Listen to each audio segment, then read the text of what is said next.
est mondialement reconnu comme le roi du film d'arts martiaux. Et cela après un seul film hollywoodien.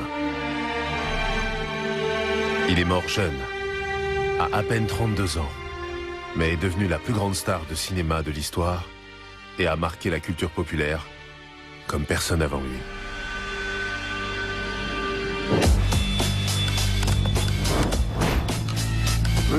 Bruce m'a inspiré. Grâce à lui, j'ai su que je voulais devenir cinéaste. Il m'a donné envie de faire quelque chose de ma vie. Je sais que Bruce Lee est le meilleur. Bruce Lee a changé le monde. Il parlait au public asiatique, mais également aux communautés noires et blanches. C'était le héros de toute une culture qui n'avait pas de héros. Bruce Lee a donné naissance au combat libre. Bruce Lee n'était pas juste un athlète, c'était un penseur. Et les règles qu'il a établies dans son livre sont applicables à tous les aspects de la vie. Il a eu l'intelligence de créer une image simple et emblématique, reproductible à l'infini. Il est partout.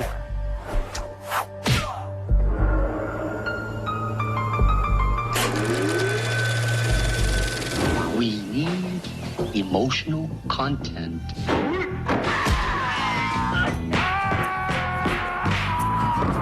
Don't think, feel.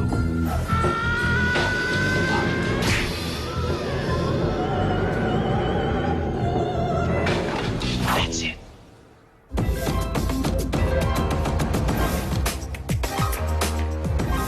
Bruce Lee, acteur, idole et expert en arts martiaux.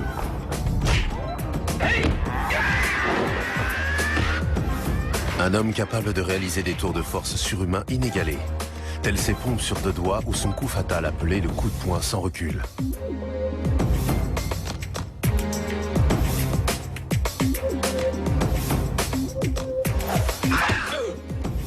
Non content d'être expert en arts martiaux, Bruce Lee était aussi écrivain, philosophe et cinéaste. Il a été le premier à utiliser son incroyable maîtrise du kung-fu à l'écran sans avoir recours aux effets spéciaux. Bruce Lee a totalement révolutionné la représentation à l'écran du combat à main nue.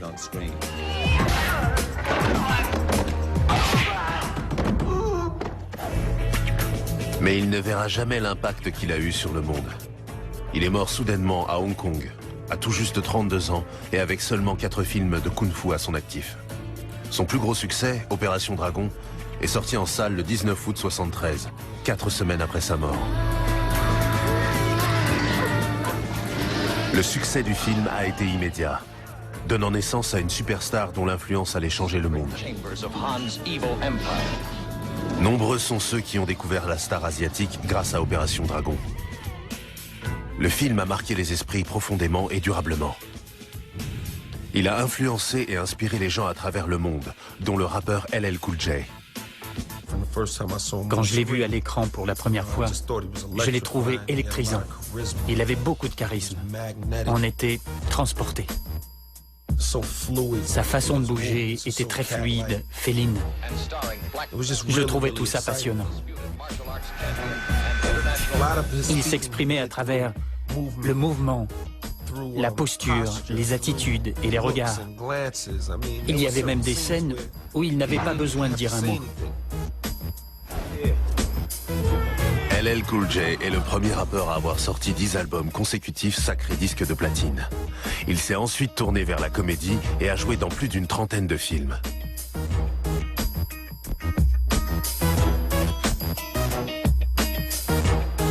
Bruce Lee m'a influencé. C'est lui qui m'a donné envie de faire du cinéma. C'était un homme fort. Il possédait cette force intérieure qui parlait aux gens, qui semblait sortir de l'écran et toucher le spectateur. Bruce Lee n'a pas inspiré que des acteurs. Son influence se fait sentir dans tous les domaines. Tous ceux qui sont venus au film d'arts martiaux ont été largement influencés par Bruce Lee, qu'ils le reconnaissent ou non. Mais ce qui est plus intéressant encore, c'est qu'il a également influencé d'autres figures de la culture populaire, comme les rappeurs, les musiciens, les réalisateurs, les directeurs de la photographie. Tous ont été influencés.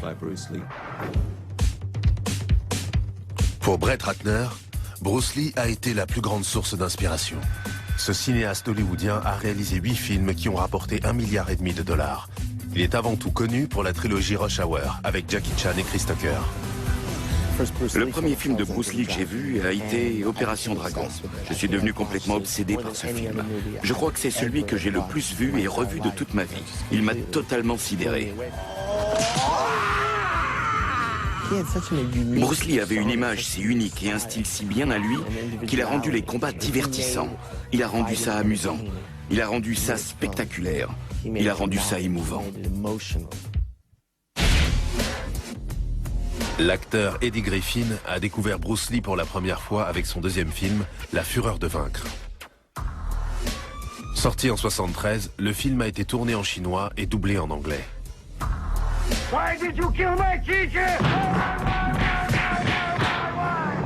C'était dans un drive-in du Missouri, à Kansas City. C'était l'un de ces cinémas qui avait 2 écrans. Il y avait un écran de ce côté et un autre là. On regardait La Fureur de vaincre. Et il y avait un film porno sur l'autre écran. Pour vous dire à quel point Bruce était bon, personne ne regardait le porno.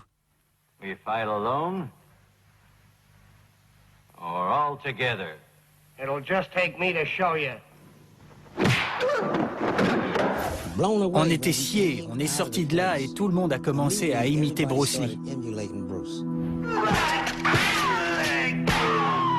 On lançait des coups de pied à droite, à gauche en poussant des cris comme lui. Depuis ce jour-là, je suis fan de ce mec. L'actrice et humoriste Margaret Cho a vu ses premières images de Bruce Lee à l'âge de 8 ans, en regardant ses films en famille. C'était un très bel homme. Et il avait quelque chose de surhumain.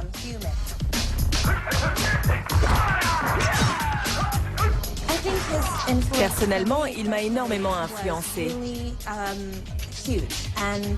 Le fait de l'avoir découvert alors que j'étais enfant m'a donné l'impression que je pouvais faire tout ce que je voulais. Je ne sais pas d'où m'est venue l'idée de devenir humoriste et d'essayer de faire du cinéma et de la télé. Je n'en ai aucune idée, mais je me rends compte que Bruce Lee y a été pour beaucoup. J'ai une immense dette envers lui. Je dois continuer à me battre. Absolument. Beaucoup se sont effectivement battus et sont devenus des champions dans leur domaine. Sugar Ray Leonard est considéré comme l'un des meilleurs boxeurs de sa génération, ayant remporté 6 titres de champion du monde dans 5 catégories différentes.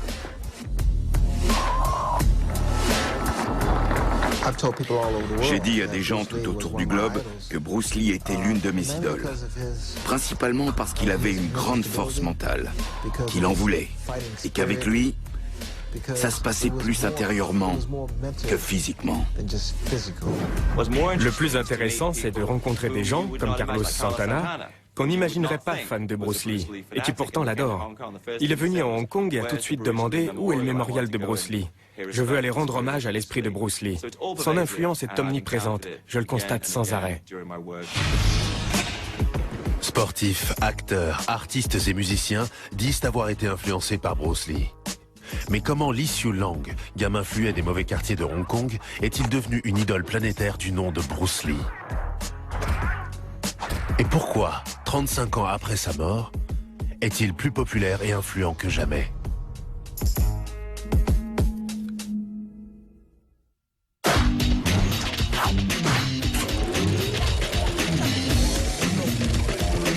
Water can flow or creep or drip or crash.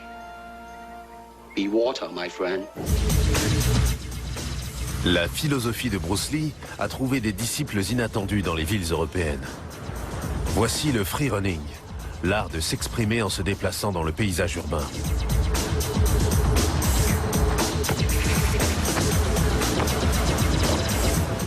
Le free running est dérivé du parcours, une discipline qui a fait son apparition en France. Cet art s'appuie sur la philosophie de Bruce Lee et sa recherche du mouvement instinctif. Grâce à cela, il permet le déplacement du corps dans un espace urbain de la manière la plus libre et directe possible.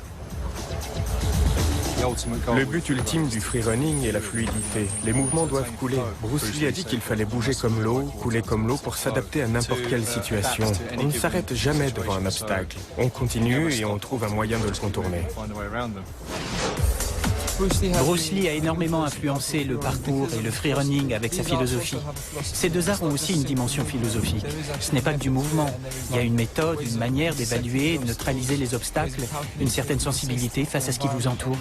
Il faut modifier sa perception des choses pour être en phase avec soi-même et son environnement. Cette philosophie peut être appliquée à des disciplines et des situations diverses et variées. Bruce Lee n'est pas qu'un combattant, c'est un penseur. Les règles qu'il a créées dans son livre peuvent s'appliquer à n'importe quel aspect de la vie et en particulier à tout ce qui se rapporte au corps. The fight is one blow, one kick, until you can put combinations together without even thinking. Until you learn how to keep moving and to endure, you got to listen. La philosophie de Bruce Lee est toujours aussi actuelle que le jour où elle a été inventée, dans les années 70. Il s'agit d'adapter ce qui peut servir et de rejeter l'inutile. De créer quelque chose qui nous est propre et qu'on peut appliquer à n'importe quoi. On peut s'en servir en tant que réalisateur ou que documentariste. Un musicien, un sculpteur ou un danseur pourront aussi l'appliquer. N'importe qui peut adapter cette philosophie à son propre domaine. Bruce Lee a découvert très tôt la philosophie à l'âge de 13 ans, lorsqu'il étudiait le kung-fu sous la direction de Yip Man, un maître légendaire. Ce dernier a enseigné à Bruce Lee que les arts martiaux allaient bien au-delà de la dimension physique. Lorsqu'il est rentré aux États-Unis à l'âge de 18 ans, Lee a suivi des études de philosophie s'intéressant à toutes les branches, orientales, occidentales, antiques et contemporaines. Et ce, afin de pouvoir allier le physique à la philosophie dans son art martial, le Jeet Kune Do. Il a résumé sa philosophie, qui consiste à être souple et fluide et à ne pas s'en tenir à un style particulier, dans une interview en 1971. Empty your mind. Be formless, shapeless, like water. Now you put water into a cup, it becomes the cup. You put water into a bottle, it becomes the bottle. You put it in a teapot, it becomes the teapot. Now water can flow or it can crash. Be water, my friend. L'interview de Pierre Berton est l'une des rares que Bruce Lee a réalisées en anglais. Elle lui a permis de diffuser sa pensée au public en dehors de Hong Kong. Dans cette interview, il a pu communiquer toutes ses idées et il a pu le faire sans s'appuyer entièrement sur l'aspect physique, mais en parlant de philosophie et de la manière de mener sa vie. Je trouve que cette interview est plus significative que beaucoup d'autres qui mettent l'accent sur les capacités physiques de Bruce. Sa philosophie, son éthique, ses racines culturelles, il a réussi à mêler tout ça dans un univers filmique crédible. C'était un acteur qui croyait vraiment à son style de vie. C'était un génie. Il a comparé le kung-fu à l'eau. Il a dit que le kung-fu était un mouvement continu, comme l'eau qui est sans cesse en mouvement. L'eau est insaisissable. Elle peut tout traverser. L'eau peut passer à travers la roche. C'est philosophique, mais en même temps simpliste. On peut tous comprendre, qu'on soit un enfant ou un grand maître.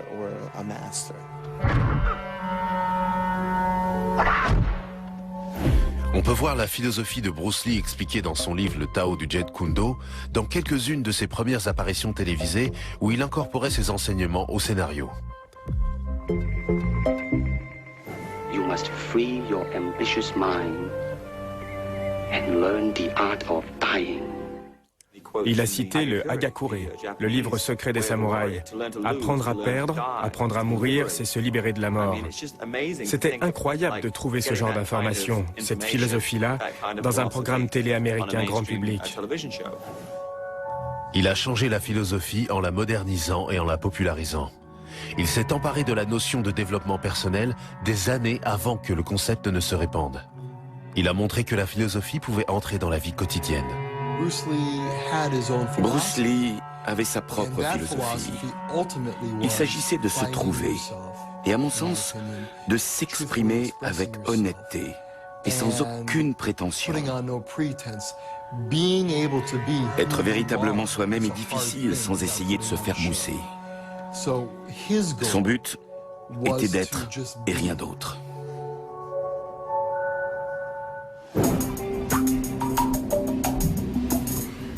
La philosophie de Bruce Lee est encore enseignée partout dans le monde. Sifushi Yang-ming est un moine Shaolin de 34e génération qui a fui la Chine pour s'installer aux États-Unis en 92. Il y enseigne la philosophie Chan, aussi appelée méditation-action. Je vais vous dire, la philosophie de Bruce Lee était fantastique, tout comme celle du bouddhisme Chan que j'enseigne. Le bouddhisme Chan, C-H-A-N, c'est la philosophie, le savoir. Rien peut être tout peut être rien. Sifushi Yang-ming dit de Bruce Lee qu'il l'a influencé plus que tout autre dans sa vie et pense qu'il devrait être reconnu comme un des plus grands philosophes mondiaux. Bruce Lee était un véritable expert en arts martiaux, mais il était aussi philosophe. S'il n'avait pas été un maître des arts martiaux, il aurait été le plus grand des philosophes, c'est certain.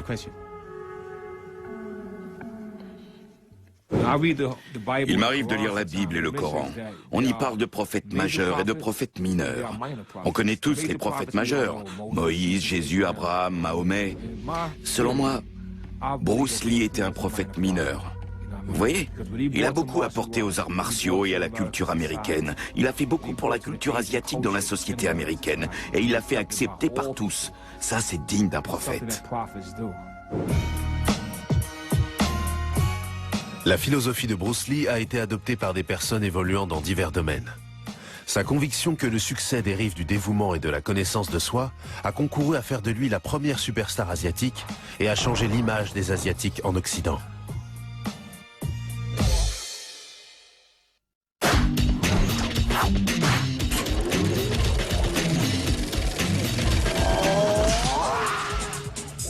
Bruce Lee a débarqué dans les salles de cinéma américaines en août 1973 avec Opération Dragon. Pour beaucoup d'Américains d'origine asiatique, il a été une révélation, le premier héros asiatique qu'ils aient jamais vu à l'écran. On avait l'habitude de voir des acteurs blancs dans des rôles d'asiatiques, comme Mickey Rooney dans Diamant sur canapé. Du coup, l'arrivée de Bruce Lee a été une véritable révolution, car les Asiatiques n'étaient plus joués par des Blancs. On a enfin vu des Asiatiques dans le cinéma américain. Pour de nombreux Asiatiques dans le monde, Bruce Lee est tout de suite devenu un modèle. On s'identifie à lui car il a été le premier à dire « Regardez, je suis chinois, j'ai la peau jaune et je peux faire la même chose que les autres. » Moi qui ai grandi aux États-Unis, je pouvais me sentir proche de lui. On était des immigrés. On appartenait à une minorité dans un monde dominé par les Blancs. Bruce Lee voulait accomplir des choses pour sa communauté et je pense que pour cette raison, les autres groupes ethniques ont pu s'identifier à lui, en particulier les minorités des zones urbaines. Ils ressentent pour leur communauté la même passion que Bruce Lee. Avant lui, les personnages asiatiques dans les films occidentaux étaient cantonnés au génie machiavélique à l'instar de Fu Manchu, aux travailleurs soumis et aux bouffons. Bruce Lee a changé la manière dont les acteurs asiatiques sont perçus en Occident. Je crois vraiment qu'on lui doit ça. Pour les Chinois du monde entier et même pour les minorités du monde entier qui sont opprimées, malmenées, qui ont des boulots minables, c'était quelque chose d'énorme. Ils voyaient un homme qui n'était pas blanc, pas d'origine européenne, et pourtant, ils voyaient un homme qui prenait leur défense.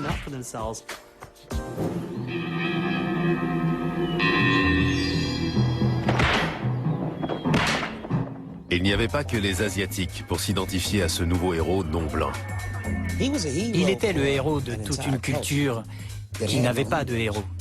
Bruce est arrivé et Kato a été le premier personnage asiatique non soumis. En tant que noir américain, c'était la première fois que je voyais un type à la peau foncée faire un truc pareil. Je n'avais jamais vu ça avant. C'était le premier héros que je voyais qui n'était pas blanc. Avant de tourner ses 4 films de kung-fu, Bruce Lee a été choisi pour interpréter Kato, un chauffeur qui lutte contre le crime dans la série de 1966, Le Frelon Vert.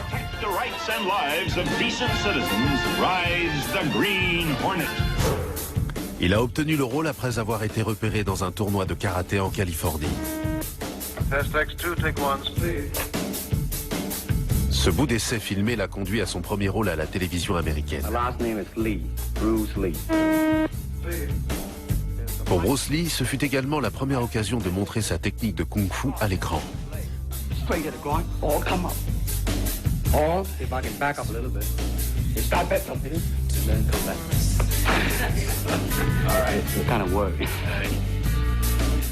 En interprétant Kato, Bruce Lee a pu constater les comportements qui cantonnaient jusqu'alors les acteurs asiatiques aux petits rôles et aux stéréotypes. Il était sur le tournage du Frelon Vert et il portait encore son costume de Kato.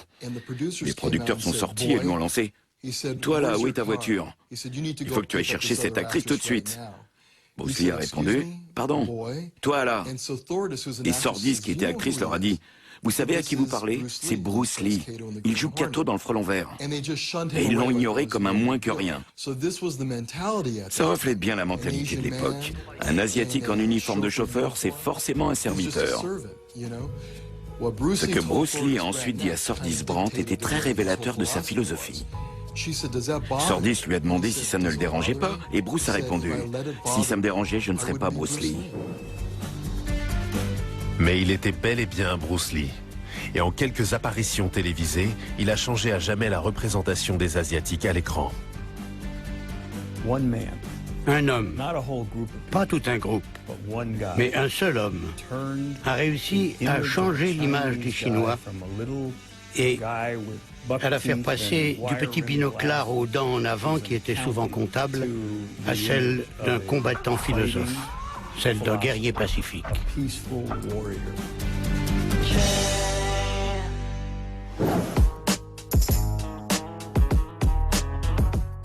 Le film qui a fait entrer ce combattant philosophe dans la conscience collective a été Opération Dragon. C'est le 4e et dernier film de Bruce Lee et le premier film coproduit par Hollywood et une société asiatique. Opération Dragon est le film qui a véritablement propulsé Bruce Lee sur le devant de la scène mondiale parce qu'il a été tourné en anglais.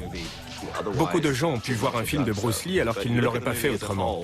Mais si on prend le film dans son ensemble, qu'il s'agisse du jeu d'acteur, du scénario, de la photographie, tout est réussi dans Opération Dragon. C'est Bruce Lee dans un grand film et pas un film réalisé au petit bonheur avec Bruce Lee qui élève le niveau. Beaucoup de critiques se sont trompés. Depuis, il a été élevé au rang de grand film, ce qu'il est assurément. Opération Dragon a également été le premier film d'arts martiaux grand public. Du point de vue culturel, le film parlait à tout le monde. Il y avait Jim Kelly, qui représentait les Noirs américains, John Saxon, qui représentait les Blancs, et enfin Bruce, qui représentait les Asiatiques. C'était assez complet à ce niveau-là. Tourner un film d'arts martiaux en anglais était une première. Bruce Lee et ses partenaires à Hollywood ignoraient si le film allait intéresser les Occidentaux. C'était un pari unique en son genre et plutôt risqué. C'était une période très stressante pour Bruce, car il souhaitait vraiment faire une entrée en beauté sur le marché du film américain. Il était très perfectionniste, notamment au niveau du scénario, du choix des acteurs ou de la chorégraphie des scènes de combat. Il était impliqué dans tous les aspects du film. L'acteur John Saxon n'avait aucune idée de l'impact que le film allait avoir. J'étais à l'arrière d'une limousine pour la première. J'ai jeté un œil dehors et j'ai vu la queue. La voiture continuait à avancer et je voyais que la queue était sans fin. Elle s'allongeait et s'allongeait. Et quand on a tourné au coin, j'ai vu qu'elle faisait toute la rue. J'ai dit, qu'est-ce qui se passe ici? Et on m'a répondu, c'est votre film. J'ai dit quoi? Et là j'ai réalisé. Le film a remporté un énorme succès, engrangeant 3 millions de dollars aux États-Unis au cours de ses 7 premières semaines d'exploitation. Il a coûté moins d'1 million et en a rapporté 200. Le film qui a propulsé Bruce Lee est devenu l'un des plus grands succès commerciaux de l'histoire.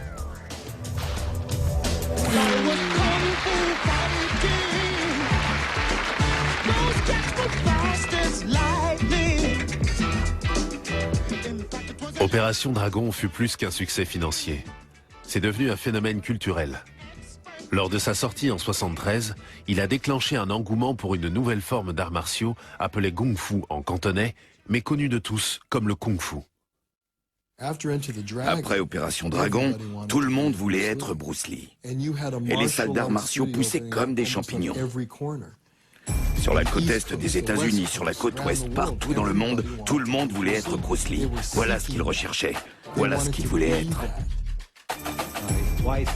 À cette époque, mon beau-frère ouvrait un club d'arts martiaux à Knoxville, dans le Tennessee. J'y suis allé pour discuter un peu.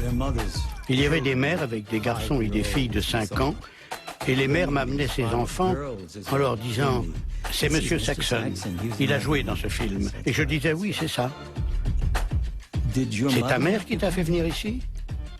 Qu'est-ce qui t'amène aux arts martiaux ?» La réponse était « Opération Dragon ». Très vite, le monde entier s'est mis au kung-fu. Et des chanteurs pop comme Donny Osmond ou même le King en personne se donnaient en spectacle. Sans Bruce Lee et Opération Dragon, les arts martiaux ne se seraient pas développés de cette façon avant des années et des années, voire jamais. Bruce a intellectualisé ce moyen d'expression artistique et grâce à son image, il a fait découvrir les arts martiaux au monde entier. Il a répandu le kung-fu, mais aussi le cinéma asiatique. Non content d'avoir fait découvrir le kung-fu au monde entier, Bruce Lee a également appris un nouveau mot aux Occidentaux. Il s'agit du nom d'une arme orientale peu connue, le nunchaku.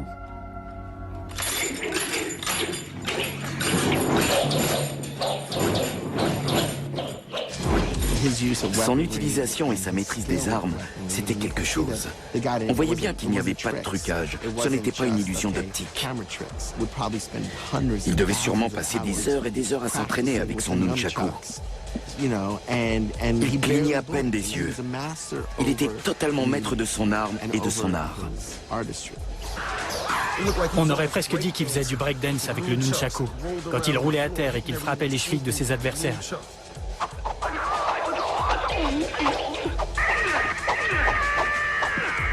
Bruce Lee était réellement en avance sur son temps, car il a su créer une image emblématique, avec des éléments forts qui lui permettaient de se démarquer. Par exemple, comme arme fétiche, il a choisi le nunchaku. Dès que l'on voit ces deux bâtons, on pense à Bruce Lee. Le kung-fu dont Bruce Lee fait la démonstration à l'écran est une affaire de réalisme. Tout comme l'art martial de sa création, le Jeet Kune Do. Cet art représentait une approche du combat révolutionnaire qui allait changer le monde des arts martiaux pour toujours.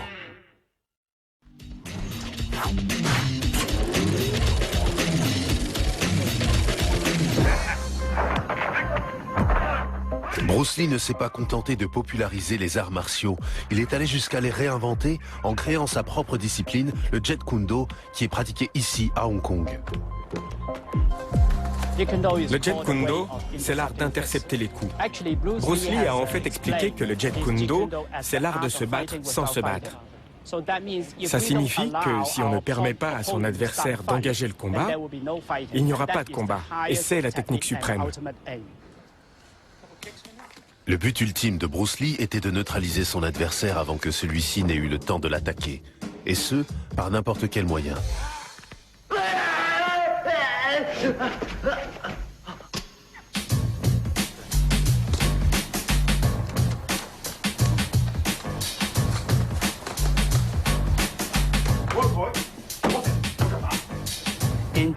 On peut résumer le Jeet Kune Do en 3 mots importants.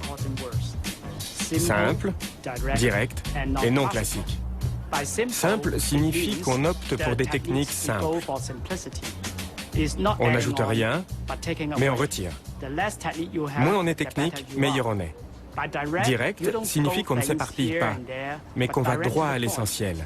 Non classique signifie qu'on n'obéit pas aux règles ancestrales.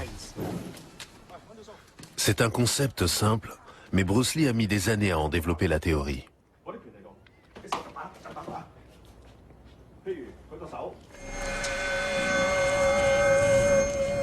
Le Hong Kong des années 50 n'était pas un endroit paisible où grandir. Des milliers de Chinois s'étaient réfugiés dans la ville pour fuir le régime communiste, entraînant ainsi surpopulation et chômage.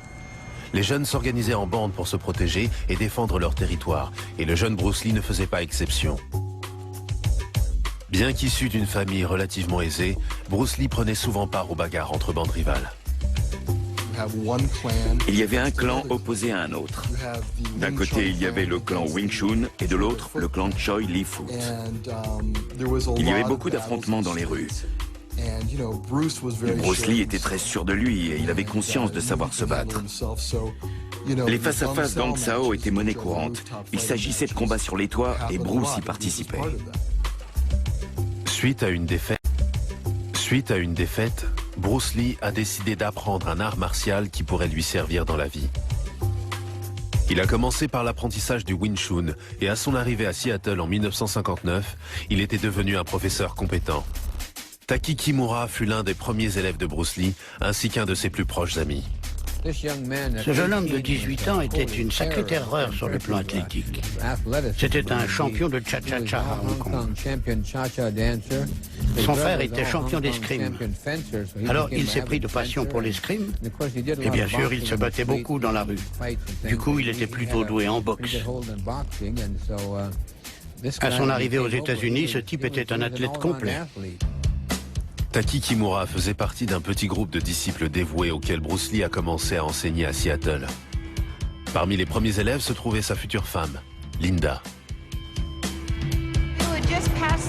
On franchissait une porte ici et il fallait ensuite prendre les escaliers pour rejoindre le sous-sol. C'était une pièce avec des murs nus et une ampoule qui pendait au plafond. Et il avait peut-être 10 ou 12 élèves maximum en même temps dans un cours. En 1966, le couple a déménagé à Los Angeles où Bruce Lee a démarré le tournage du Frelon Vert. Il a ouvert un club à Oakland et a commencé à donner des cours particuliers comme aux acteurs Steve McQueen et James Coburn. C'est à cette époque qu'il a commencé à mélanger différents styles de combat pour développer son art martial, le Jeet Kune Do. Il était frustré par les limites des arts martiaux traditionnels. Si on pratiquait le karaté, il n'y avait aucun combat au sol. Si on faisait du judo, il n'y avait ni coup de pied ni coup de poing.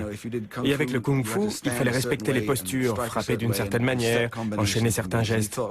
Pour lui, tout ça représentait un obstacle. C'était difficilement applicable. Or, il faut pouvoir s'adapter. Le combat n'est pas régi par des règles strictes. Si quelqu'un veut vous attaquer, comment savoir ce qu'il compte faire? Il faut s'attendre à tout. C'était une manière de penser plutôt révolutionnaire. Depuis la création du Jeet Kune Do, l'art martial de Bruce Lee est arrivé jusqu'en Écosse. Nous sommes à Glasgow, l'une des villes les plus dangereuses d'Europe. Il y a plus d'agressions mortelles ici que dans n'importe quelle autre ville européenne. Tommy Carousers est un ancien videur qui s'est tourné vers le Jeet Kune Do pour se protéger des agressions. Je dirais que l'arme de prédilection à Glasgow, c'est le couteau. Il y a surtout des agressions à l'arme blanche.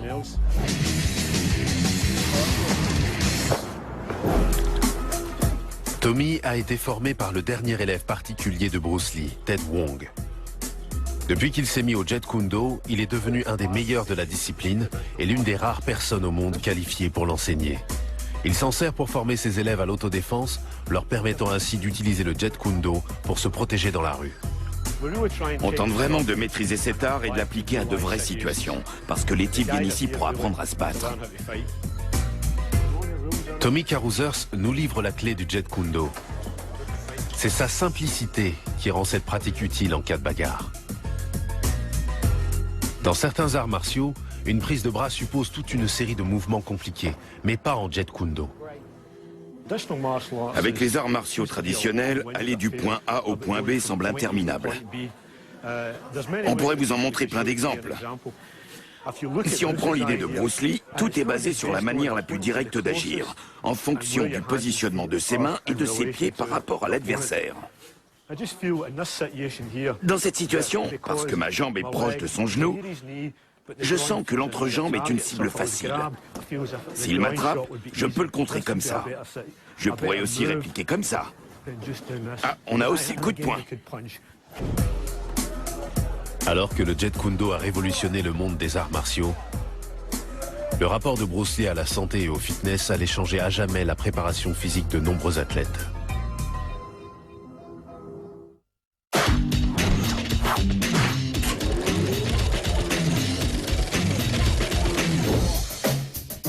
Les adeptes des arts martiaux et les sportifs admirent sa dextérité, sa puissance et sa vitesse.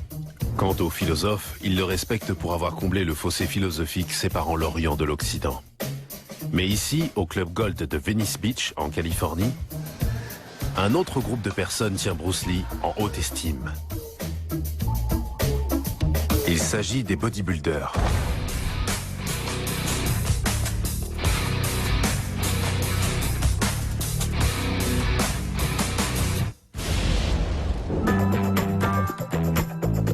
Le Club Gold est la mecque du bodybuilding.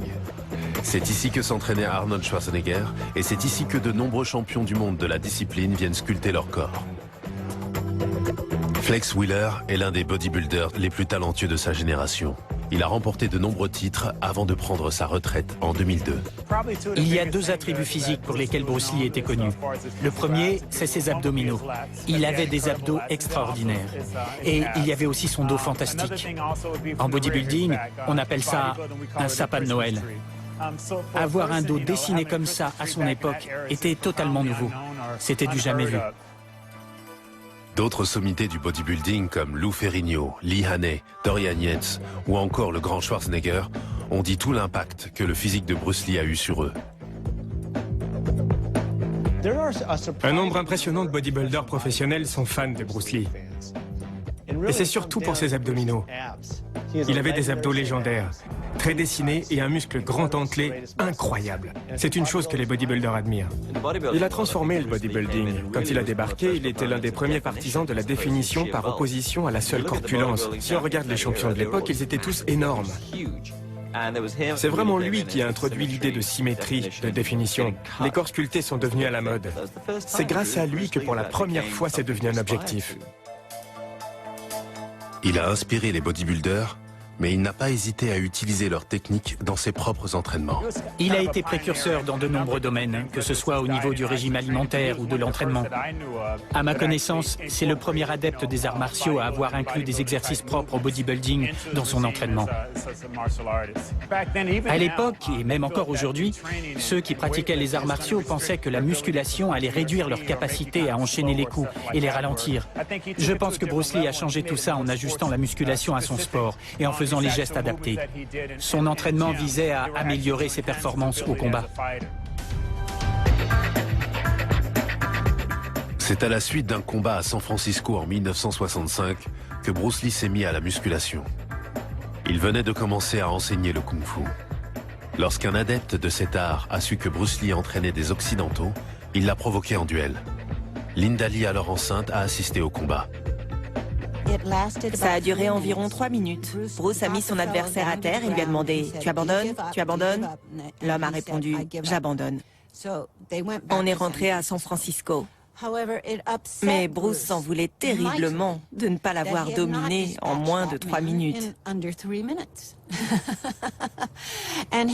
C'est à ce moment-là qu'il a commencé à remettre en question sa forme physique et son approche des arts martiaux.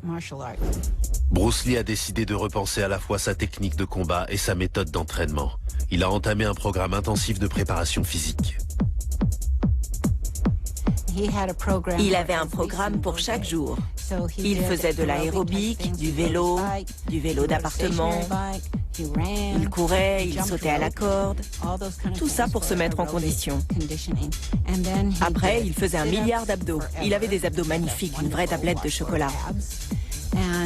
Il faisait des exercices avec des poids.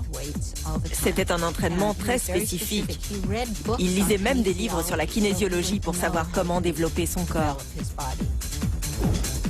En plus d'étudier les mouvements humains, Bruce Lee a créé ses propres équipements de musculation qu'il a fait construire par un ami. George Lee lui a fabriqué quelques petites choses qui étaient spécialement conçues pour développer sa poigne et la taille de ses avant-bras. Bruce trouvait qu'il améliorait ainsi sa force de frappe. Un de ces équipements consistait à ouvrir et à fermer le poing pour faire travailler l'avant-bras.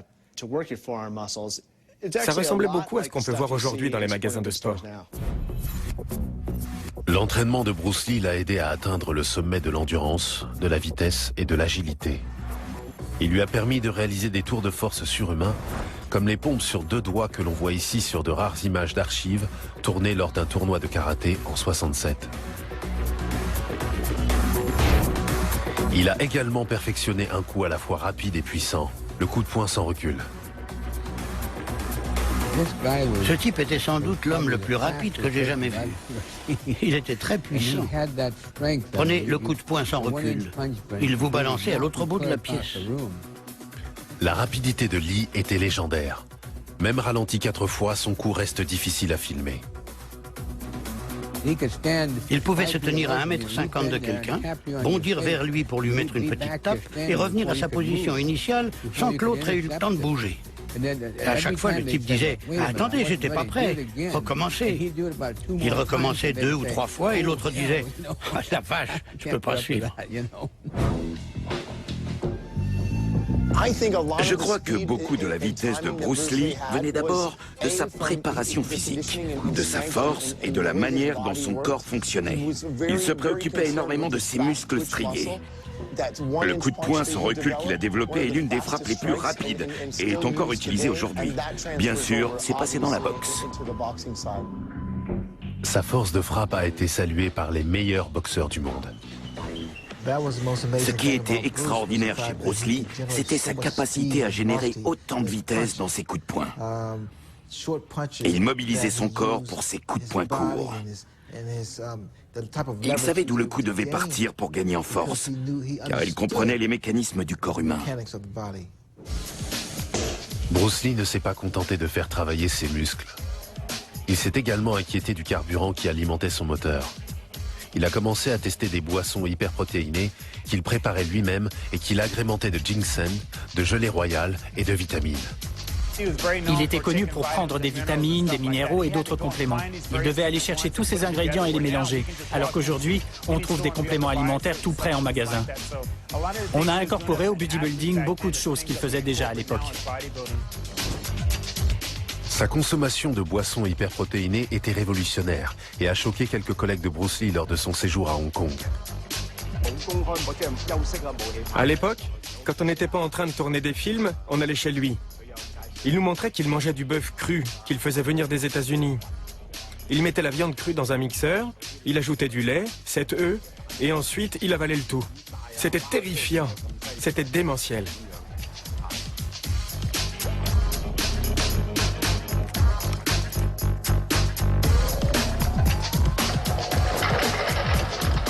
Il n'y a pas eu que les boissons hyperprotéinées qui ont surpris ses amis.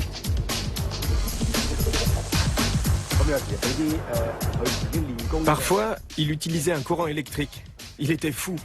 Il prenait des coups de jus volontairement. Il combattait l'électricité. Bien sûr, on ne pouvait pas l'imiter. Je ne sais pas combien de volts il y avait, mais il défiait l'électricité. C'est drôle, car de nos jours, si on consulte des spécialistes du sport, on trouve des machines de stimulation électrique dans leur cabinet. Ils s'en servent pour aider à la reconstruction musculaire après blessure. Bien avant que ces machines débarquent dans les cabinets médicaux, Bruce Lee employait déjà cette méthode à la maison. C'était un précurseur. Il était en avance sur son temps. Bruce Lee a révolutionné le rapport à la santé et à la forme physique et bien d'autres choses encore. Pourtant, alors que l'Occident a rapidement reconnu ses talents, ce n'est que récemment que la Chine et Hong Kong ont commencé à célébrer leurs plus illustres ambassadeurs.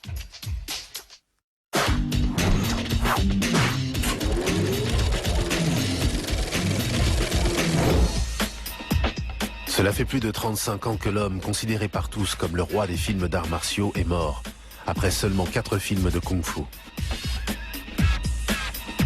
Depuis sa disparition, Bruce Lee est vu comme un visionnaire qui a influencé non seulement les films d'action et les arts martiaux, mais également la philosophie, la musique et la culture populaire.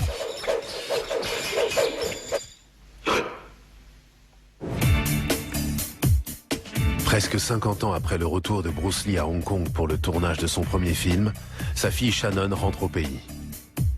Elle est venue rencontrer des amis de son père et promouvoir la fondation Bruce Lee, dont elle est la présidente. Le producteur Raymond Chow était un ami de Bruce Lee ainsi qu'un associé. À la tête des studios Golden Harvest, il était le plus gros producteur de cinéma de Hong Kong. Aujourd'hui âgé de 80 ans, il a arrêté de donner des interviews, mais a accepté de faire une exception pour Shannon, la fille de celui qu'il avait découvert dans une émission il y a presque 40 ans. Cette émission a été un moment crucial. J'ai décidé de l'appeler à la première heure le lendemain. Et ça a marqué le début d'une collaboration importante pour l'industrie du cinéma.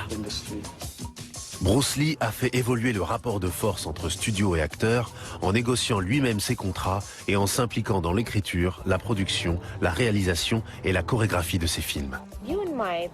Mon père et vous aviez des rapports intéressants et totalement nouveaux dans l'industrie du film à Hong Kong, n'est-ce pas? Oui, qui évitait les tensions liées aux négociations.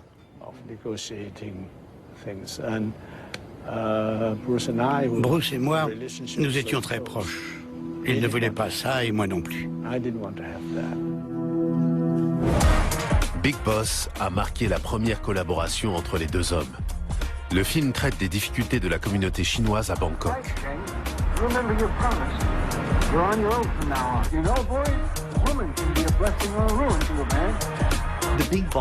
Big Boss est l'exemple typique du cinéma hongkongais de l'époque. C'était des films à petit budget et qui partaient un peu dans tous les sens. Ayant quitté les États-Unis pour se faire un nom en Asie, ce film était important pour Bruce Lee. Le budget était dérisoire et Lee a eu du mal à transformer un scénario inachevé en une histoire cohérente et captivante. Bruce Lee était conscient que ce film pouvait faire ou défaire sa carrière. C'est angoissé qu'il a assisté à la première. Quand le film s'est terminé, la salle était silencieuse. On pouvait entendre une mouche voler dans le cinéma. Bruce m'a dit « Je pars en douce, tu crois ?» Et tout à coup, les gens se sont mis à l'applaudir et à l'acclamer. Le public a adoré le film. Il était enthousiasmé et Bruce aussi. C'était merveilleux. Les spectateurs l'ont accompagné dehors et l'ont porté sur leurs épaules. Il était devenu leur héros. Dans la salle ce jour-là se trouvait également un assistant réalisateur de 24 ans qui n'avait encore aucun film au compteur. John Woo allait devenir l'un des réalisateurs de films d'action les plus marquants de sa génération. On lui doit des succès tels que Broken Arrow, Volte-Face et Mission Impossible 2. Quand les gens ont vu le film, c'était tellement nouveau et tellement différent qu'ils ne savaient pas comment réagir. Le film est très différent des autres films d'arts martiaux. La performance de Bruce Lee est très forte. Quand la dernière bobine s'est terminée, ils étaient tous très contents et se sont mis à applaudir. C'est à cet instant-là, ce soir-là, qu'on a trouvé notre véritable héros. Ce jour-là, Bruce Lee est devenu une légende. Malgré son petit budget de 100 000 $, Big Boss a battu tous les records au box-office local. Avant même la sortie de son premier film, Bruce Lee s'était attaqué au suivant, La Fureur de vaincre. Un film qui allait contribuer à la naissance d'un sentiment patriotique à Hong Kong. Au début du film, il y a la scène du panneau avec l'inscription « L'homme faible d'Asie ». Quand il va rendre le panneau, il dit que les habitants de Hong Kong, les Chinois, ne sont pas les hommes faibles d'Asie. Je pense que les Hongkongais ont apprécié. Ils ont pris ce message à cœur et ont soutenu Bruce Lee. Il était le fils prodigue qui rentre au pays pour faire corps avec la communauté. Je pense qu'il a participé à créer un sentiment d'identité chez les habitants de Hong Kong. Ce sentiment perdure aujourd'hui. Au début des années 70, la Chine était prise dans la tourmente de la révolution culturelle, qui a été un intermède horrible et sanglant dans l'histoire moderne de la Chine, et au cours duquel des centaines de milliers de personnes ont été tuées. Les enfants se sont retournés contre leurs parents, c'était atroce. Beaucoup se sont réfugiés à Hong Kong en disant « Notre pays est à feu et à sang ». Les gens ne pouvaient pas se sentir fiers de cette Chine-là. Alors, ils ont reporté leur fierté sur une Chine mythologique, directement issue des films. Acheter une place de cinéma, c'était comme obtenir un passeport pour une Chine qui, au fond de leur cœur, était la véritable Chine. C'est une des choses que Bruce Lee a su voir. Pour de nombreux Chinois, le personnage fort interprété par Bruce Lee était révolutionnaire et source d'inspiration. Nous étions faibles et méprisés par beaucoup. Alors, après la fureur de vaincre, on ne se sentait plus faible. On est devenu fort. Et ça, grâce à Bruce Lee. We are not sick men. Comme dans Big Boss, Bruce Lee a interprété un héros patriotique. Ce personnage a touché le public chinois. Dans La Fureur du Dragon, son 3e film, il a donc joué sur les mêmes thèmes. La scène de combat face au champion de karaté Chuck Norris, qui se déroule dans le Colisée à Rome, est considérée par les fans d'arts martiaux comme une scène culte.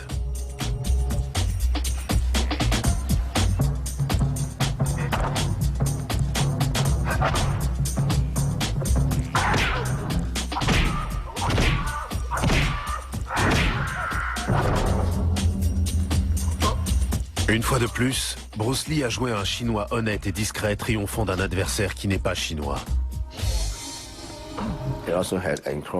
Ça m'a donné envie de faire un film dans le véritable esprit chinois. Voilà ce qui m'a influencé. Ça m'a aussi donné la conviction qu'en travaillant dur, on y arrive. À l'image de Bruce Lee. Aujourd'hui, des décennies après être devenu une star improbable à Hong Kong, Bruce Lee devient l'emblème de tout un pays. Reconnaissant sa contribution à la culture chinoise, les autorités inaugurent un parc commémoratif de 25 millions de dollars près de Shunde, ville d'origine de la famille Lee. C'est la ville dont est originaire ma famille. Alors j'ai toujours voulu y aller et découvrir son histoire. C'est un voyage très intéressant pour moi, car c'est la première fois que je franchis les frontières de Hong Kong pour pénétrer en Chine. C'est ma première visite. Je voyage en car et j'ai hâte de voir la ville et l'empreinte que mon père y a laissée. Avant que Shannon ne découvre le parc commémoratif, elle a été invitée à visiter la maison de son grand-père et conviée à une cérémonie traditionnelle de l'encens.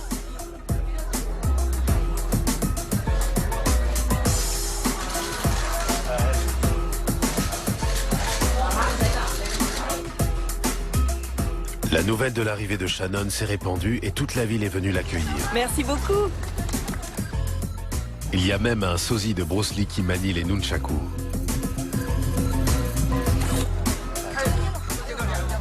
Le parc s'étend sur 180 000 mètres carrés.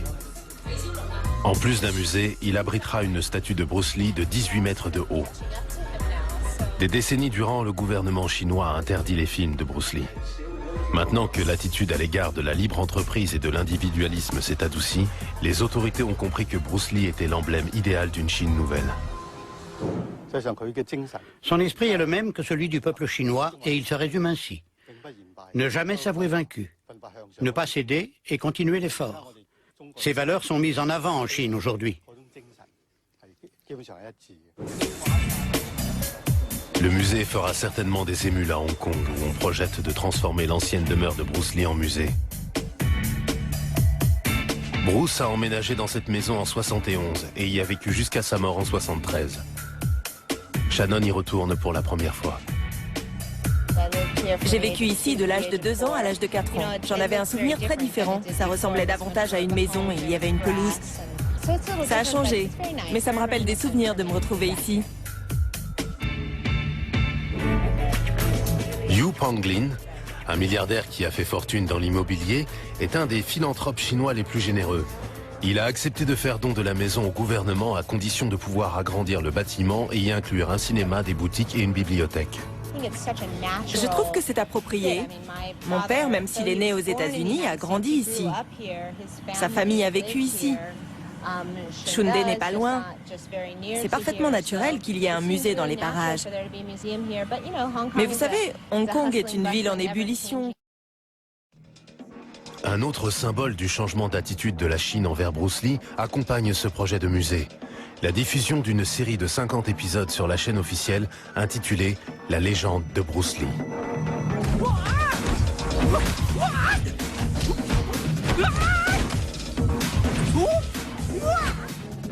La série n'étant pas diffusée à Hong Kong, de nombreux fans ont l'occasion de la découvrir ici. C'était incroyable. On voit vraiment à quel point il était cool. Aussi bien dans sa maîtrise des arts martiaux que comme père de famille ou qu'en tant qu'acteur.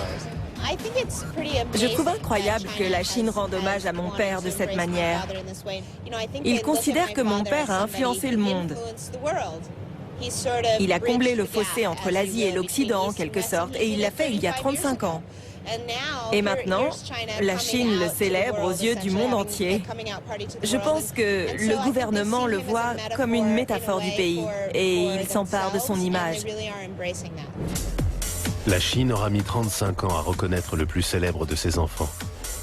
La série titanesque est devenue le feuilleton le plus regardé de toute l'histoire de la chaîne. Étonnamment, les techniques employées lors du tournage des scènes de combat sont les mêmes que celles mises au point par Bruce Lee il y a plus de 35 ans, lorsqu'il changea à jamais le mode de réalisation des films d'action.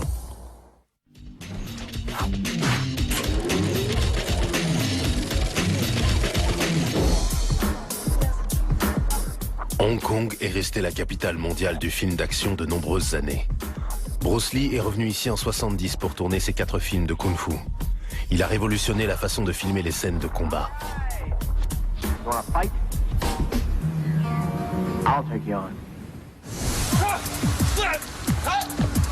Thomas Sin, coordinateur des cascades, est un maître du kung-fu qui s'est mis aux arts martiaux après avoir vu Bruce Lee. La pensée, les combats et la photographie dans ses films sont encore d'actualité. Il avait des dizaines d'années d'avance sur nous.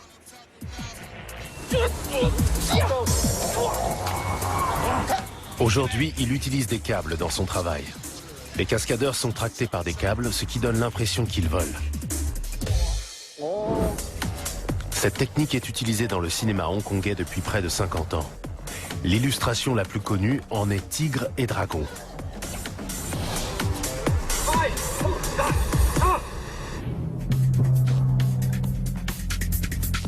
Bruce Lee aurait pu avoir recours aux effets spéciaux, mais il a toujours évité de le faire. Pour lui, le réalisme était essentiel. La représentation des arts martiaux se devait d'être aussi fidèle à la réalité que possible. Quand on regarde les types qui l'ont précédé, surtout dans le cinéma de Hong Kong, ils faisaient peu de véritables kung-fu. Ils utilisaient surtout des trampolines et des câbles. Dans The Chinese Boxer, les combats sont épouvantables. Ils agitent les bras dans tous les sens, ils tombent sans raison, les acteurs s'envolent dans les airs d'un seul coup ou font des acrobaties sur des trampolines. Donnie Yen est l'un des plus grands noms du cinéma à Hong Kong. Il a tourné aussi bien à Hong Kong qu'à Hollywood, et ce dans plus d'une trentaine de films d'action, dont Shanghai Kid 2 et Hero. Bruce Lee croyait dans la force de l'authenticité des arts martiaux. Maîtriser les arts martiaux et être acteur de films d'arts martiaux, ça va de pair. Il a été le premier à dire, ça doit être réaliste. Quand on frappe, ça doit faire vrai. Bruce Lee réalisait lui-même ses cascades, mais affrontait des cascadeurs dans ses films. Jackie Chan a débuté en tant que cascadeur sur La Fureur de vaincre et Opération Dragon. Il a appris à ses dépens le prix de cette quête de réalisme. Il se battait avec un bâton que j'ai pris sur le côté de la tête. J'ai enchaîné, puis je suis tombé, puis plus rien. Mais il a continué, il a fait ce qu'il avait à faire, et une fois fini, on a coupé. Bruce Lee ne faisait aucune concession pour atteindre le niveau de réalisme qu'il souhaitait, mais était plein de compassion pour ses cascadeurs. Et là, j'ai entendu « Oh mon Dieu !» suivi de ce qui ressemblait beaucoup à un juron. Il a lâché le bâton et a couru vers moi pour m'aider à me remettre sur pied. Il s'est excusé platement et j'ai répondu que j'allais bien. Quand on est cascadeur, on ne dit jamais qu'on a mal. Non, non, j'ai rien. Il m'a touché, a embrassé mon visage. Mais résultat, je me suis bien fait mal. Son utilisation authentique des arts martiaux associée à sa vitesse et à son don pour la réalisation a changé la donne. Bruce Lee a fondamentalement transformé la représentation des combats à main nue à l'écran. Ayant travaillé avec des réalisateurs de qualité à Hollywood, il savait quelle caméra utiliser, comment la déplacer ou couper. Ce sont ces connaissances qui rendent ces combats remarquables. Les techniques sont parfois très basiques, mais sa manière de les filmer est révolutionnaire. Son style était totalement nouveau. Tout a changé avec lui. On n'avait jamais vu de combat pareil avant. Il alternait les séquences rapides et plus lentes, les moments de tension et d'apaisement. Ça bougeait, puis ça s'arrêtait, puis ça repartait. Bruce Lee construisait réellement ces scènes. Les films occidentaux se sont inspirés de sa manière de faire. Il a rendu les combats divertissants. Il a rendu ça amusant. Il a rendu ça spectaculaire. Il a rendu ça émouvant. Il a fait découvrir les arts martiaux au monde entier. Mais Bruce Lee a disparu presque aussi vite qu'il était apparu, le 20 juillet 1973. Il est mort d'un œdème cérébral quelques semaines à peine avant la sortie d'Opération Dragon. Son décès fut attribué à une réaction allergique à un analgésique. Sa mort a choqué le monde entier et est à l'origine du plus grand rassemblement public dans l'histoire de Hong Kong. Il a été enterré à Seattle, où ses anciens élèves Steve McQueen et James Coburn ont porté son cercueil. J'avais choisi de faire rapatrier le corps de Bruce à Seattle. La décision n'a pas vraiment fait l'unanimité à Hong Kong, car Bruce y était considéré comme un enfant du pays, mais c'était ma décision.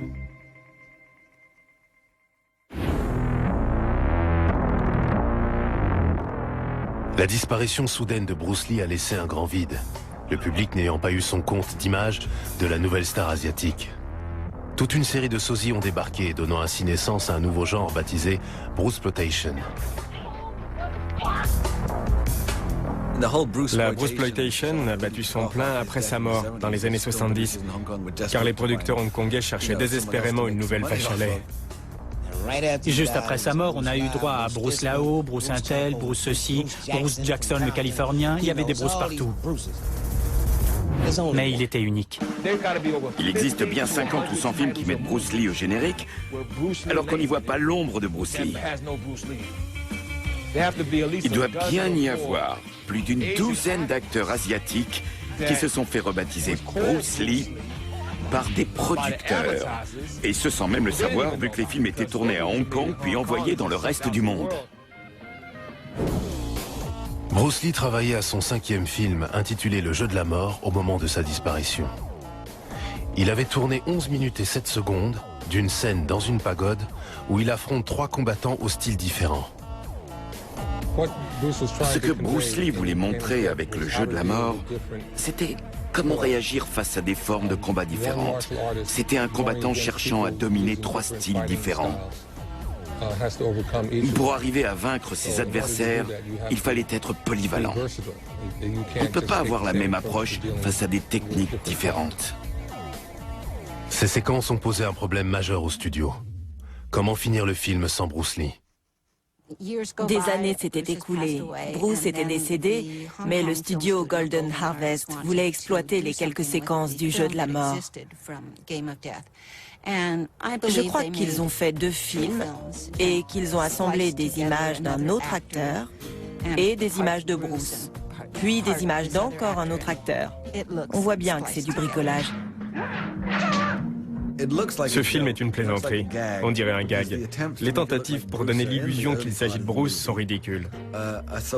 Il y a une scène où le visage d'une doublure est camouflé par une photo de Bruce collée sur un miroir.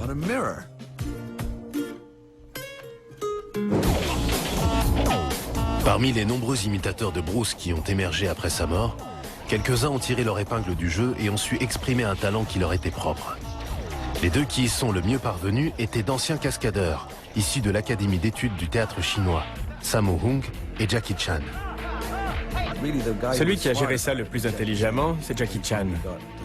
Quand il a enfin eu son mot à dire dans sa carrière, il a cessé d'essayer d'imiter Bruce Lee et dans l'esprit même de Bruce, il a trouvé sa propre voix en tournant des comédies.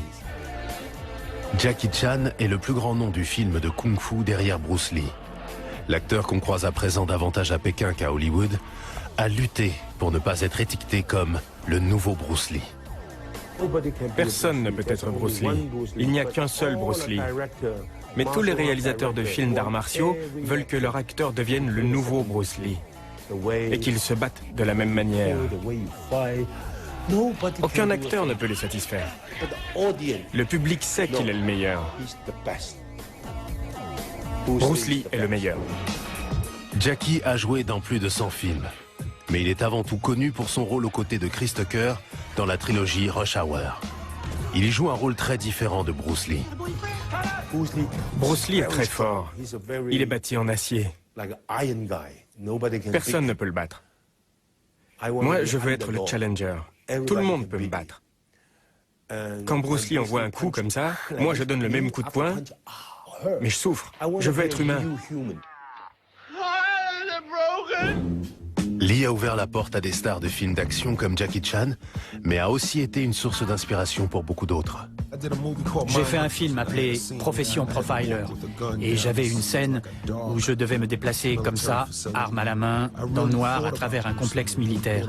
Et j'ai pensé à Bruce Lee et à sa manière d'aborder les choses en tournant cette scène. Quand j'ai vu le résultat, j'ai trouvé que c'était très fluide. Parce que j'avais véritablement pensé à l'attitude de Bruce Lee. Il est sans conteste une source d'inspiration. Tout comme LL Cool J, Eddie Griffin dit de Bruce Lee qu'il l'a inspiré et lui a donné envie de pratiquer les arts martiaux. J'ai tourné dans un film intitulé Opération Funky. Ça parlait d'un black qui, au lieu de se servir d'une arme à feu, se débrouille avec ses mains. C'est un fan de Bruce Lee. D'aussi loin que je me souvienne, j'ai toujours aimé Bruce Lee. C'est grâce à lui que je fais ce métier. À l'image de la foule d'imitateurs apparus après sa mort, de nombreux réalisateurs ont cherché à rendre hommage à Bruce Lee dans leurs films. Brett Ratner est l'un d'eux. Il a reproduit une scène de combat du jeu de la mort, ainsi que le premier plan d'Opération Dragon. J'ai retrouvé l'endroit exact où ils avaient tourné. J'ai demandé à quelqu'un de m'y emmener et c'est là que j'ai filmé la scène d'ouverture de Rush Hour. Dans Rush Hour 3, j'ai fait l'inverse. J'ai repris le combat entre Bruce Lee et Karim Abdul-Jabbar, mais en retournant la situation. J'ai mis un noir face à un chinois géant. J'ai dit à mon producteur, trouve-moi le plus grand chinois. Il m'a trouvé le deuxième homme le plus grand au monde. C'est Sun Mingming qui mesure 2,36 m. Donc oui, c'est vrai. Les films de Bruce Lee ont une influence colossale sur les décisions que je prends. Il y a des références à Bruce Lee dans un nombre infini de films hongkongais et chinois, mais aussi japonais ou même canadiens. Il y en a aussi énormément dans les films hollywoodiens. On retrouve le jogging jaune du jeu de la mort sur Uma Thurman dans Kill Bill de Quentin Tarantino. Dans Rush Hour, on retrouve les cris à la Bruce Lee. À chaque fois que quelqu'un pousse un cri dans un film occidental, c'est piqué à Bruce Lee.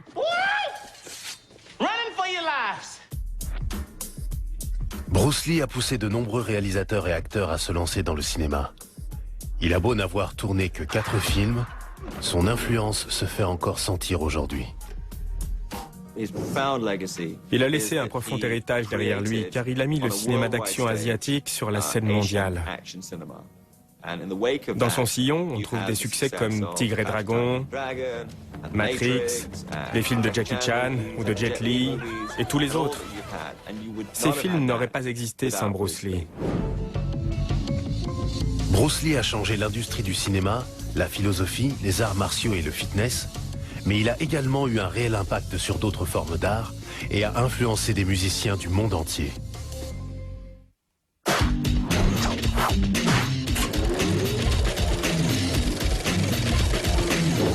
En ce moment, vous êtes en studio avec Reza. J'ai mes potes avec moi et on bosse sur un projet appelé Afro Samurai, avec Samuel L. Jackson et Lucy Liu. Vous connaissez déjà le nom? Écoutez-moi ce son. Robert F. Diggs, alias Reza, travaille à sa dernière bande-son en date. C'est un producteur de musique extraordinaire. Il est aussi rappeur et occasionnellement acteur. C'est la tête pensante du groupe Wu-Tang Clan, ainsi qu'un grand fan de Bruce Lee. Vous savez, quand j'y pense, Bruce Lee, les arts martiaux et tout le reste ont eu une forte influence sur moi. Prenez mon premier album. Il s'appelle Enter the Wu-Tang, 36 Chambers. C'est une référence au titre anglais d'Opération Dragon, qui est Enter the Dragon. On a pris le titre et on se l'est approprié. Enter the Wu-Tang, qui sort en 93, est le premier album à mêler des rimes à des samples de dialogues tirés de films hongkongais. Le groupe a vendu près de 6 millions d'albums, qui contiennent tous des bribes de dialogues issus de la collection privée de Reza. 1, 2, 3.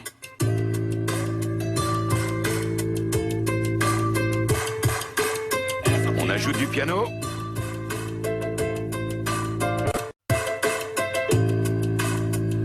On continue. Reza parle de l'influence de Bruce Lee et des films de kung-fu et compare aussi l'improvisation qui existe dans le rap à celle des arts martiaux. J'ai connu l'ère du hip-hop où les types s'affrontaient au cours de battles dans le métro, dans les toilettes du bahut, dans la rue.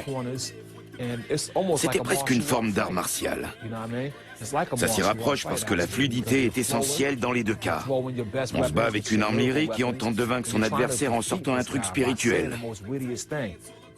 Bruce Lee a eu un impact fort sur la culture hip-hop. Il était l'emblème d'une minorité, mais d'autres communautés ont pu s'identifier à lui. Il est donc devenu une icône pour d'autres minorités ou d'autres cultures en marge. Bruce Lee était bien sûr un virtuose des arts martiaux. Il improvisait constamment. Il faisait comme Miles Davis, mais avec ses poings et ses pieds. Le hip-hop, c'est aussi une affaire d'improvisation. On part en freestyle. L'improvisation au Jeet Kune Do peut se traduire par un rythme décousu. Et c'est une chose que l'on retrouve dans le rap, le jazz et toutes sortes de styles musicaux. L'improvisation est au cœur du breakdance, où les danseurs doivent adapter leurs mouvements en permanence. Ce groupe de Brooklyn s'est spécialisé dans une danse appelée l'up rocking, qui associe la salsa, le hustle, ainsi que des mouvements de kung-fu ajoutés pour simuler un combat. La bande est emmenée par Ralph Casanova, alias King Up Rock. Il dit que Bruce Lee a énormément inspiré leur style de danse. Le rocking a démarré à Brooklyn où beaucoup étaient dans des gangs. Le break était très à la mode dans le Bronx et il faisait des backspins et des figures acrobatiques dans le genre. Tout le monde regardait Bruce Lee et tous, quel que soit le style de danse, lui ont emprunté quelque chose et l'ont incorporé à leur danse. Après la sortie d'Opération Dragon dans les années 70, les danseurs se sont vite emparés des prises de kung-fu de Bruce Lee. Beaucoup de styles ont émergé à travers les États-Unis. Ils sont surtout connus sous le nom de breakdance aujourd'hui. Dans le karaté, il y avait déjà des coupoles et des backspins, même si ça s'appelait pas comme ça. On a vu tous ces mouvements et on les a récupérés pour les ajouter au break, à l'up rocking et aux autres styles.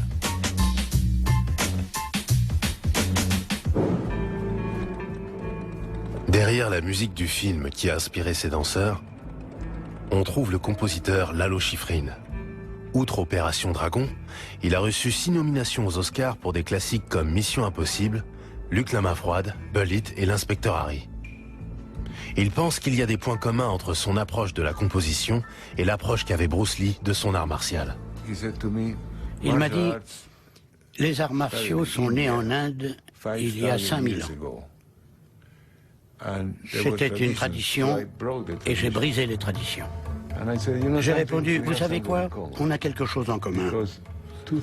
La musique classique européenne a 2000 ans de tradition derrière elle.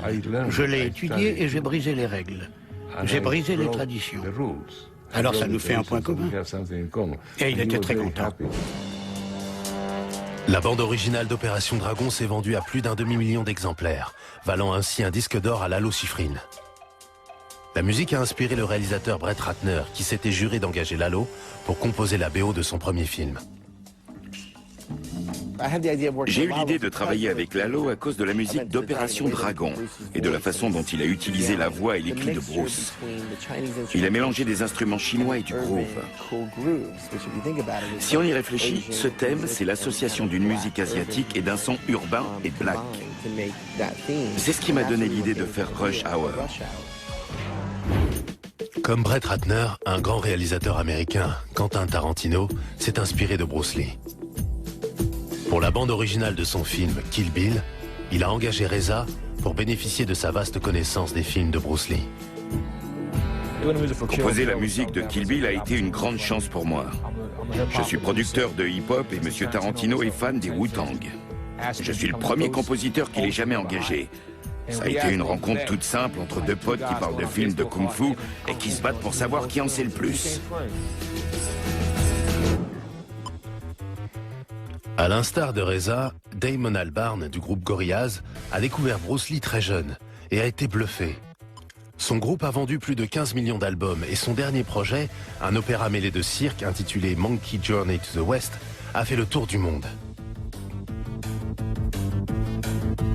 En composant la musique de son opéra, Damon Albarn s'est inspiré de la BO d'Opération Dragon. J'avais certainement cette musique en tête en composant Monkey. Il y a un orchestre très fort, c'est épatant, et ce n'est jamais ennuyeux. L'influence de Bruce Lee est visible dans l'œuvre de Gorillaz depuis 1998, date de la formation du premier groupe virtuel au monde. Le groupe a créé sa version du jeu de la mort et a affublé son singe du célèbre survivant. Tu peux pas faire ça, c'est trop emblématique. Les membres de Gorillaz ne sont pas les seuls artistes à utiliser l'image de Bruce Lee, qui a une identité très marquée et attrayante partout dans le monde. Publicitaires et directeurs marketing n'hésitent pas à l'exploiter et toute une vague de publicités, de BD et de jeux vidéo surfe sur l'image de Bruce Lee.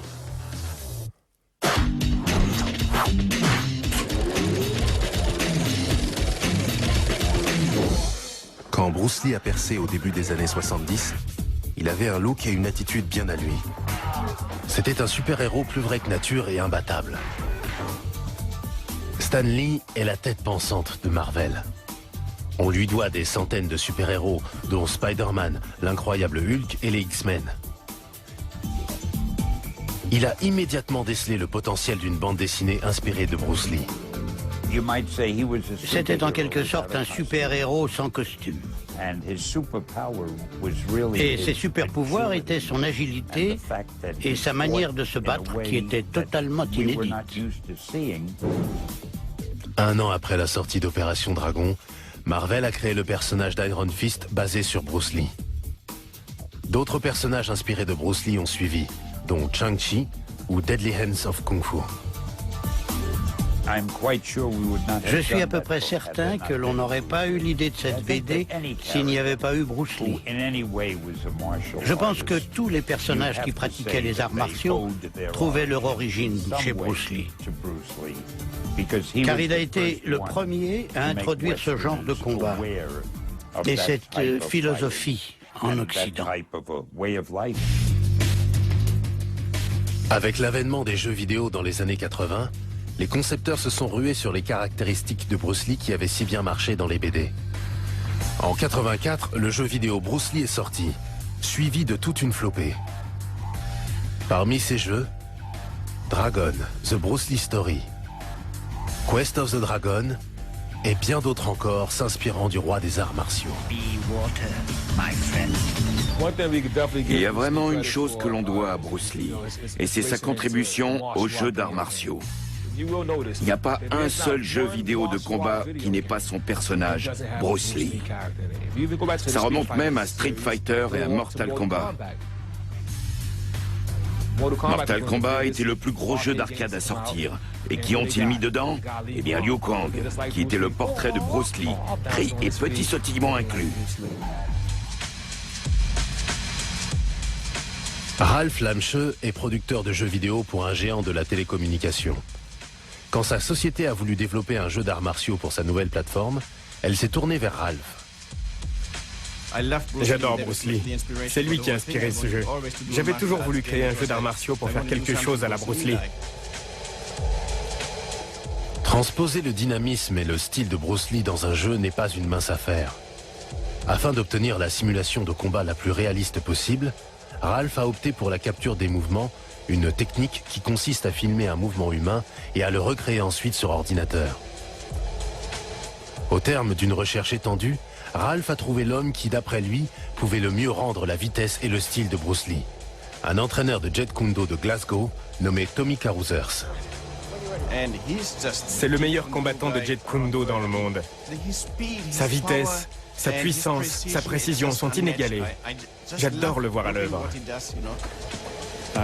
Je crois qu'on a tourné 7 jours pour capturer le jeu de jambes, les coups de poing et les coups de pied. Ensuite, on a fait les cascades et la chorégraphie des combats. C'était beaucoup de travail, mais c'était captivant. J'avais jamais rien fait de tel auparavant. Les caractéristiques qui ont permis d'exploiter l'image de Bruce Lee dans les jeux et les BD sont un cadeau pour les publicitaires. Et ça, c'est sans doute en partie parce qu'il a eu l'intelligence, de son vivant, de se créer une forte image à l'écran, qui est tout de suite reconnaissable. On n'a pas besoin du nom de Bruce Lee. On n'a même pas besoin d'entendre sa voix pour se dire « c'est Bruce Lee ». Son image est immédiatement identifiée, puis associée aux valeurs de Bruce Lee. Bruce Lee définit le kung-fu.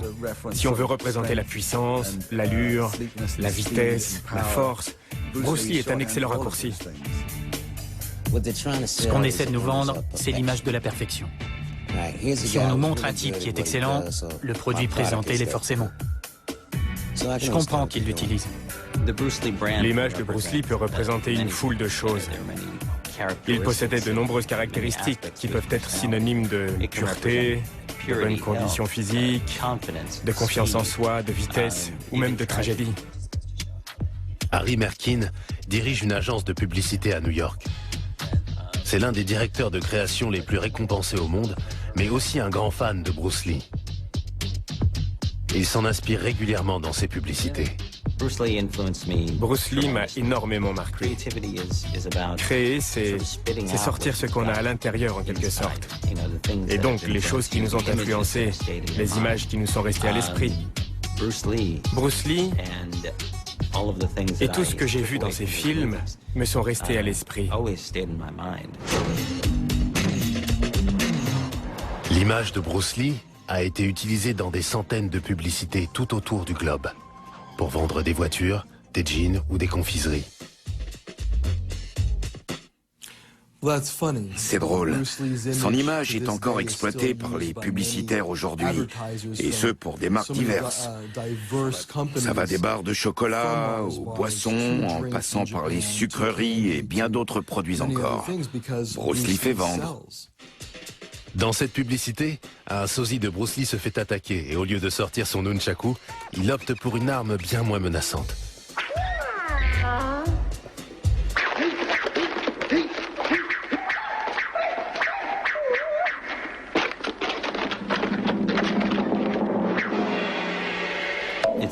C'est une pub efficace.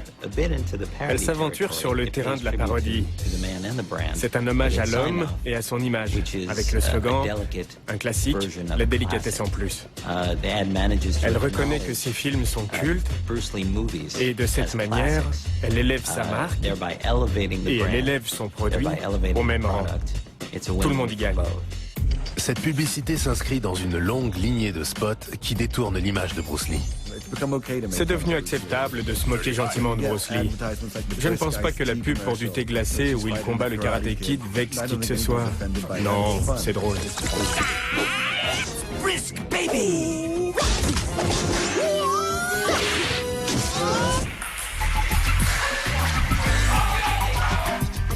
La dernière campagne en date à surfer sur l'image de Bruce Lee est celle d'un téléphone portable.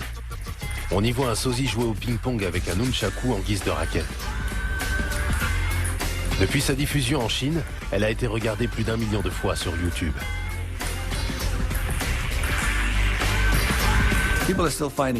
On trouve encore des moyens de placer Bruce Lee dans de nouvelles situations. Comme cette pub récente où un type en survêtement jaune joue au ping-pong avec un nunchaku.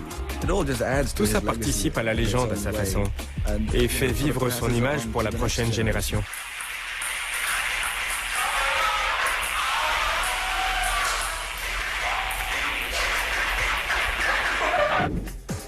Sa mort remonte à plus de 35 ans, mais l'intérêt que suscite Bruce Lee n'a pas diminué, comme l'attestent de nombreux projets.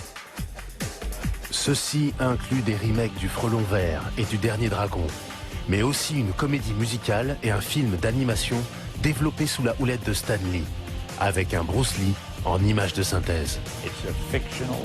C'est une fiction et un film d'action. On a trouvé le moyen d'y faire apparaître Bruce Lee.